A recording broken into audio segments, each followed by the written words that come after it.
नमस्कार सगळ्यांना. तर आज आहे 15 ऑगस्ट आणि जन्माष्टमीसुद्धा. तर तुम्हा सर्वांना जन्माष्टमीच्या आणि 15 ऑगस्टच्या हार्दिक शुभेच्छा. तर आज मी चालले होते माहेराला. भाऊचा वाढदिवस होता माझ्या, त्याच्यासाठी मी माहेराला गेले आणि जातानाच तिरंगा दिसला. खूप मोठा तिरंगा होता. 15 ऑगस्ट निमित्त खूप छान दिसत होता तिरंगा. तर आता घरी गेल्या गेल्या आम्ही तिथे फराळाचं केलं. वहिनींनी आम्हाला आधी फराळाचं दिलं. जन्माष्टमीचा उपवास होता. त्याच्यानंतर मी भाऊला आमच्या ओवाळलं.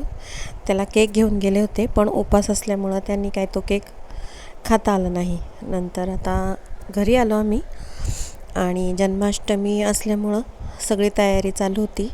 तर हे मी कृष्णाला मोरपिसाचं मुकुट आणि कपडे आणले होते. आमची ट्रिप गेली होती द्वारकेला, तेव्हाच मी हे तिकडून आणलं होतं.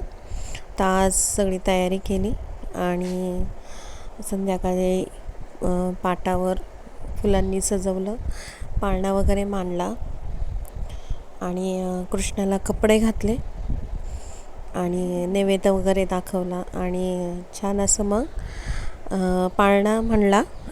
आणि पाळणा मला तर काही तोंडपाठ नाही आहे, त्याच्यामुळे मी तो मोबाईलवरच लावला होता.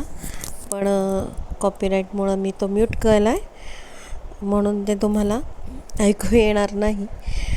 पण मग पूर्ण रात्रीचे 12 वाजता आम्ही हे पाळणा म्हणला आणि आजचा दिवस जन्माष्टमीच्या आणि 15 ऑगस्टच्याच गडबडीत गेला, पण छान गेला.